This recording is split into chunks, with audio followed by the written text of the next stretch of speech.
Les textes de Victor Hugo sont d'une actualité brûlante, qu'il parle du droit des enfants et de leur droit à l'instruction, du droit des femmes, de la nécessité de faire l'Europe. Victor Hugo a développé une vision prophétique des États-Unis d'Europe.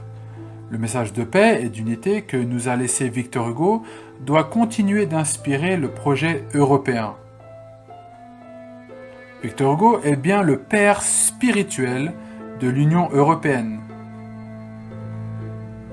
La prédiction de Victor Hugo au Congrès de la paix de 1849 s'est réalisée. Un jour viendra où vous, France, vous, Russie, vous, Angleterre, vous, Allemagne, vous vous fondrez étroitement dans une unité supérieure et vous constituerez la fraternité européenne. Chers auditeurs, bonjour. Aujourd'hui, au micro d'Esprit de Résilience, nous allons étudier le discours d'ouverture du Congrès de la paix prononcé par Victor Hugo à Paris le 21 août 1849. Comme vous avez pu le constater, nous avons choisi de commencer l'émission avec 4 citations de politiciens français. La citation de Jean-Pierre Raffarin est l'une des 2 phrases prononcées par Victor Hugo et reprise en boucle par les européistes. Nous allons inclure dans la description de la vidéo les liens vers le discours et les références qui nous ont permis de faire cette vidéo. Nous allons voir ensemble maintenant 3 messages qui s'insèrent dans ce discours et qui sont particulièrement importants d'étudier séparément pour mieux en apprécier la portée. Le discours de Victor Hugo comporte des thèmes maçonniques. Cela en fait-il pour autant un discours de franc-maçon ? On sait que son père, Joseph Léopold Hugo, était un franc-maçon. L'œuvre de l'écrivain et son combat ont suscité l'admiration de bien des personnes à Paris et dans les autres villes d'Europe, ainsi que celle des francs-maçons. On serait donc en droit de se demander qui parmi les participants au Congrès pour la paix, qui parmi ces publicistes, ces philosophes, ces ministres des cultes chrétiens, ces écrivains, ces hommes publics et populaires qui sont la lumière de la nation, étaient des francs-maçons.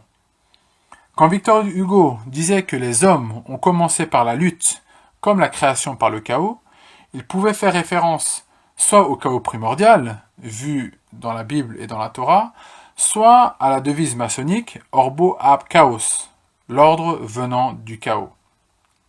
Quand Victor Hugo se considère comme cet humble et obscur ouvrier dans cette grande œuvre du XIXe siècle, de quelle œuvre parle-t-il ?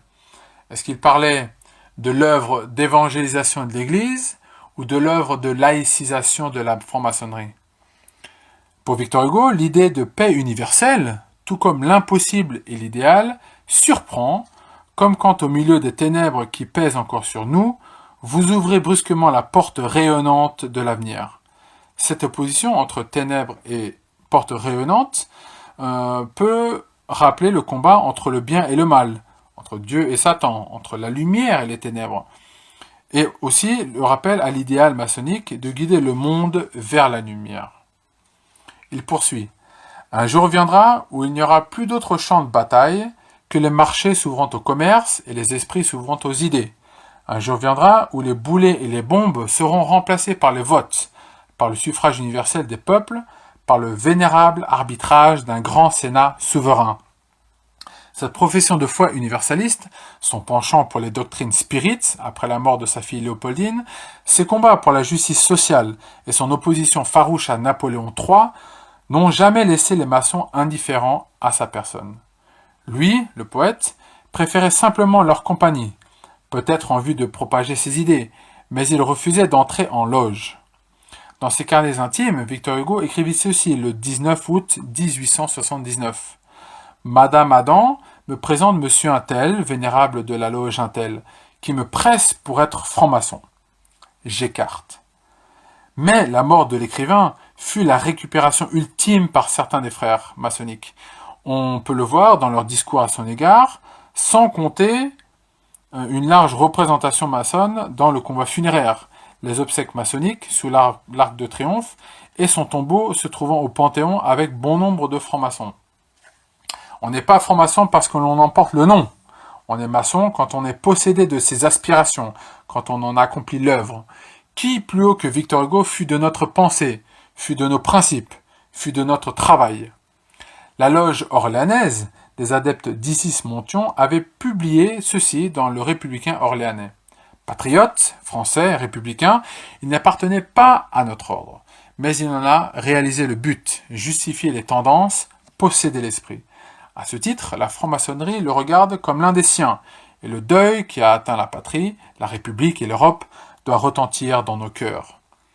Si Victor Hugo ne voulait pas faire partie de la franc-maçonnerie, c'était peut-être d'abord afin d'éviter toute récupération de son œuvre par les loges, mais aussi parce que la franc-maçonnerie, après avoir célébré haut et fort la République en 1848, s'était rangée du côté du Second Empire par la suite. Victor Hugo devint donc malgré lui ce qu'on appellerait, en loge maçonnique, un maçon sans tablier. Malgré cela, conclure que ce discours prononcé à l'ouverture du Congrès de la paix est de nature maçonnique serait erroné. Mais l'emploi pour l'écrivain de thèmes évangéliques et universalistes, analogues à la chrétienté et à la maçonnerie, avait pu avoir pour effet la concrétisation du concordat dont il souhaitait la réalisation.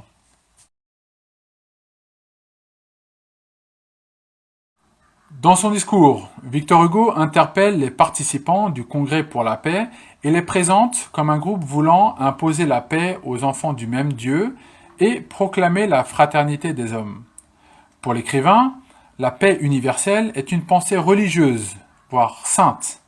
C'est le plus auguste feuillet de l'Évangile. Elle est pratique et réalisable pour ces nations chrétiennes liées entre elles d'un lien commun, l'Évangile pour loi suprême, la médiation substituée à la guerre. Elle est aussi inévitable.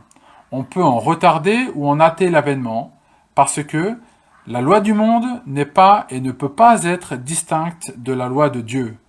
Or, la loi de Dieu, ce n'est pas la guerre, c'est la paix.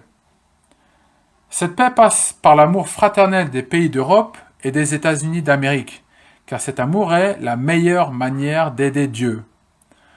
Tous les progrès de la civilisation, toutes les découvertes, c'est Dieu qui les a fait sortir du génie humain.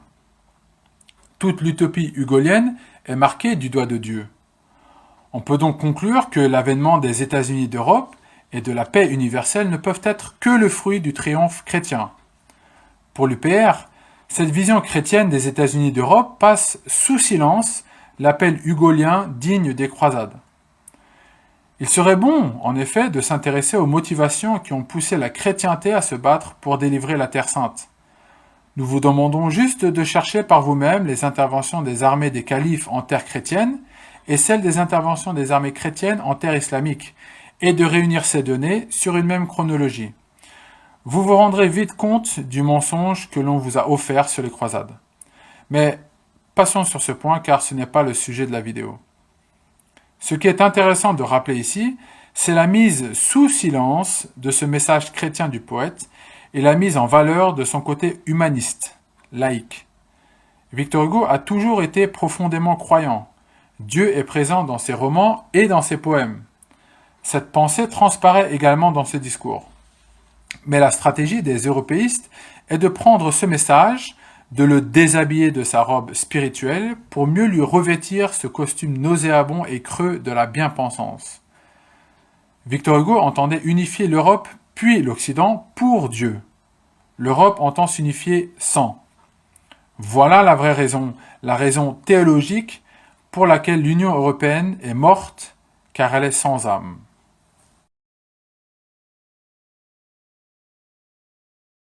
Victor Hugo insiste dès le départ sur le bien fondé du Congrès de la paix qui a pour but le bien de tous les peuples. Vous aurez bien encore des différends à régler, des intérêts à débattre, des contestations à résoudre. Il est bien évident que chaque pays, chaque province, chaque famille et chaque individu a des intérêts spécifiques, différents des autres. Mais au lieu de les faire valoir par le fil de l'épée, il faudrait quelque chose en quoi tous pourraient s'unir. C'est ce à quoi Victor Hugo pense. À la place des armes, il y aura l'urne du scrutin, et de cette boîte sortirait une assemblée en laquelle vous vous sentirez tous vivre. Une assemblée qui sera comme votre âme à tous. Un concile souverain et populaire qui décidera, qui jugera, qui résoudra tout en loi, qui fera tomber le glaive de toutes les mains et surgir la justice dans tous les cœurs, qui dira à chacun « Là finit ton droit, ici commence ton devoir ». La France, en effet, venait juste de renverser la monarchie de Juillet avec la dernière révolution qu'a connue la France. Avec la Deuxième République, on pensait enfin avoir mis derrière soi la terreur, le chaos et l'empire. Le suffrage universel, masculin, avait été accordé à tous.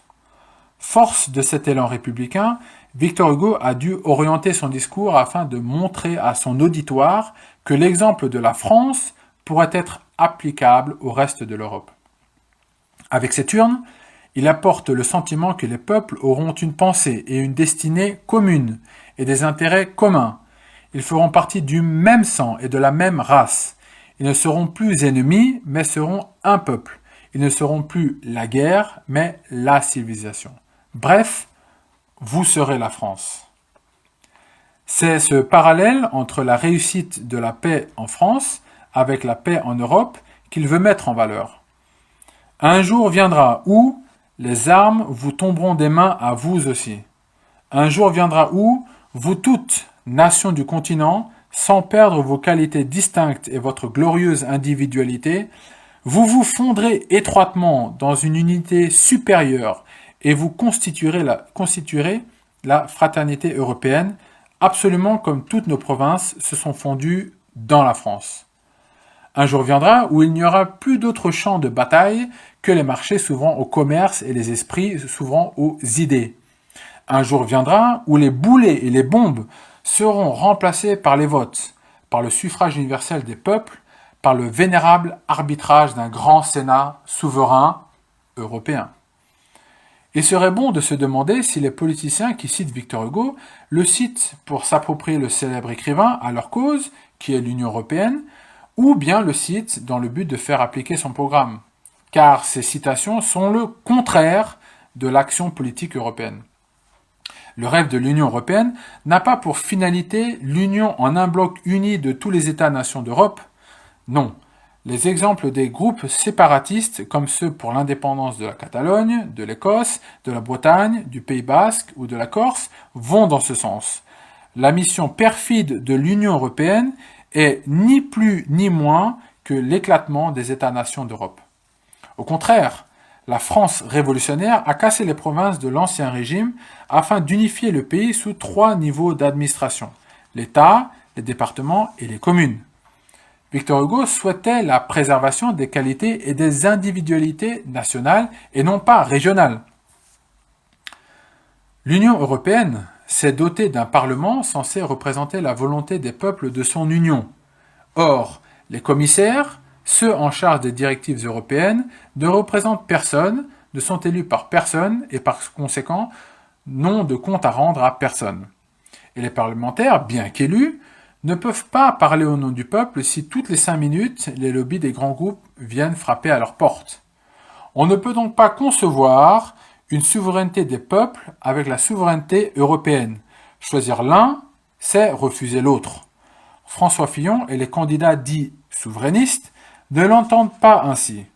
Ils pensent que l'Union européenne et la souveraineté de l'Union européenne et la souveraineté de la France sont compatibles. Mais ils font fausse route. Seuls Marine Le Pen et François Asselineau l'ont bien compris. Un jour viendra où l'on verra ces 2 grands groupes immenses, les États-Unis d'Amérique, les États-Unis d'Europe, placés en face l'un de l'autre, se tenant la main par-dessus les mers, échangeant leurs produits, leur commerce, leur industrie, leurs arts, leur génie, défrichant le globe, colonisant les déserts, améliorant la création sous le regard du Créateur et combinant ensemble, pour en tirer le bien-être de tous, ces 2 forces infinies qui sont la fraternité des hommes et la puissance de Dieu. Ainsi, ce grand projet de paix universelle ne serait tissé que pour l'Occident chrétien et civilisé, à savoir les États-Unis d'Amérique et les futurs États-Unis d'Europe. Il montre que ce projet a le sceau de Dieu, car c'est lui qui a donné tous les bénéfices du genre humain, qui sont le chemin de fer, les navires à vapeur, le fil électrique, l'asservissement de la matière par l'intelligence et la civilisation. Si les politiciens de l'époque n'avaient pas stupidement investi, comme Victor Hugo le dit, une partie de leur budget à la préservation de la sécurité nationale, en clair l'armée, de grandes choses auraient vu le jour. Des grandes choses comme le fait que l'Asie serait rendue à la civilisation, l'Afrique serait rendue à l'homme. Au lieu de se déchirer entre soi, on se répandrait pacifiquement sur l'univers. Au lieu de faire des révolutions, on ferait des colonies. Au lieu d'apporter la barbarie à la civilisation, on apporterait la civilisation à la barbarie. Il y aurait de la richesse pour tout le monde et donc plus de misère. Sans misère, plus de révolution. Mais le budget de la défense ne sert pas à la défiance, à la jalousie, à la haine, comme Victor Hugo le dit, ou à faire la guerre, mais principalement à maintenir un rapport de force avec les forces mitoyennes. Il n'existe aucun pays dans le monde qui ne dispose d'un minimum de personnel de défense ou qui ait signé de pacte de défense avec une force militaire supérieure à elle-même. Un espace sans défense, c'est la garantie d'une invasion éclair. Il n'est pas obligatoire de remonter jusqu'aux invasions barbares de l'Empire romain pour s'en donner une idée claire. Voyez plutôt les attaques récentes en Europe. Comprenant ceci, vouloir se répandre pacifiquement en faisant des colonies dans l'univers serait du suicide, et spécialement dans le monde arabe de l'époque. Ces colons pacificateurs sans glaive auraient rempli les marchés d'esclaves et les harems du sultan ottoman. Si Victor Hugo gardait à l'esprit les horreurs des guerres de la Révolution et celles des armées de Napoléon au moment où il écrivit ce discours, il a dû oublier qu'en France, les conquêtes de l'Europe ne furent pas le désir du bas peuple, mais de l'élite bourgeoise et censée le représenter. Ce n'était pas le paysan vendéen qui déclara la patrie en danger, mais bien Paris. Ce n'était pas le Tunisien qui venait d'obtenir sa nationalité française qui voulut l'invasion de la Libye, mais bien Bernard-Henri Lévy. Ce n'était pas le retraité du Kansas qui veut la mort de Donald Trump, mais bien George Soros.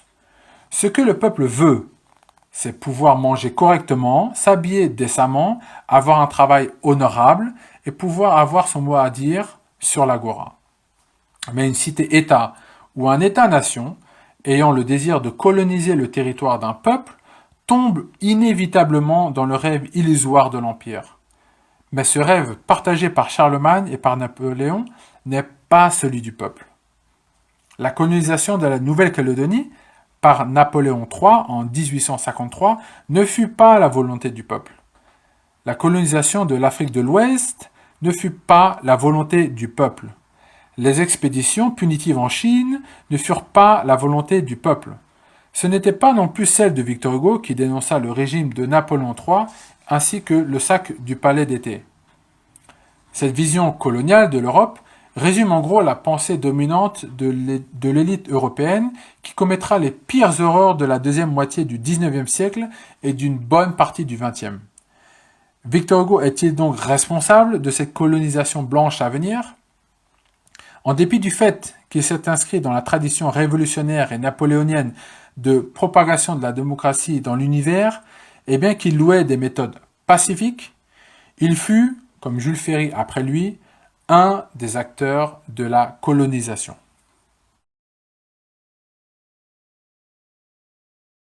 La vision que Victor Hugo donna à ce congrès de la paix a été invalidée par l'histoire. Les progrès des sciences et des techniques ont certainement apporté dans la trame historique récente beaucoup plus que par le passé, mais la misère sociale demeure, pur produit non pas seulement de la guerre, mais aussi du grand capital. Les animosités internationales se sont accentuées avec tous les grands conflits des XXe et XXIe siècles à cause des chocs idéologiques, puis de civilisation. Les mœurs ont tellement été adoucies que la gay pride est plébiscitée, le mariage homosexuel se répand en Occident, le débat actuel est sur les droits sexuels et demain sera sur le droit des pédophiles à user d'enfants en toute légalité. Le niveau de l'enseignement a certes élevé les esprits pendant les années de l'instruction publique, mais dévale la pente à angle obtus de l'éducation nationale. L'abaissement du niveau des pénalités est tel que les innocents sont coupables et les coupables innocents, et même que les immigrés illégaux ont plus de droits que les citoyens du pays dans lequel ils se trouvent. L'ère des révolutions est toujours ouverte. Nous avons eu la révolution bolchevique et russe, et la révolution féminine et maintenant la révolution sexuelle. Nous avons connu les printemps arabes et bientôt le printemps américain. Victor Hugo souhaitait l'extinction de la misère au-dedans et l'extinction de la guerre au-dehors. Eh bien, les Européens se sont embrassés, mais la misère au-dedans demeure et la guerre au-dehors continue.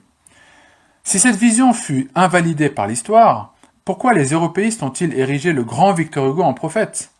Ne serait-ce pas parce qu'il est très apprécié et très connu des Français et des francophones que de le mettre en position de prescripteur, de leader d'opinion, permettrait à la propagande européiste de s'approprier l'adhésion des milieux littéraires et du reste du peuple en utilisant leurs sentiments à l'égard du grand personnage ? Et si pour ce faire, recueillir quelques phrases les plus politiquement correctes en excluant la portée chrétienne et colonialiste pour en faire un message laïque de paix devait leur permettre de recueillir leur soutien, je dis alors bien joué. Chers internautes, merci d'avoir suivi l'émission. N'oubliez pas d'aimer la vidéo, de la partager, de vous abonner à la chaîne d'Esprit de Résilience et de glisser un commentaire en bas. Nous vous rappelons que vous pouvez nous suivre sur les réseaux sociaux, sur Facebook, Google+, et Twitter. Toutes les informations sont dans la description. Nous espérons vous revoir très prochainement sur la chaîne d'Esprit de Résilience.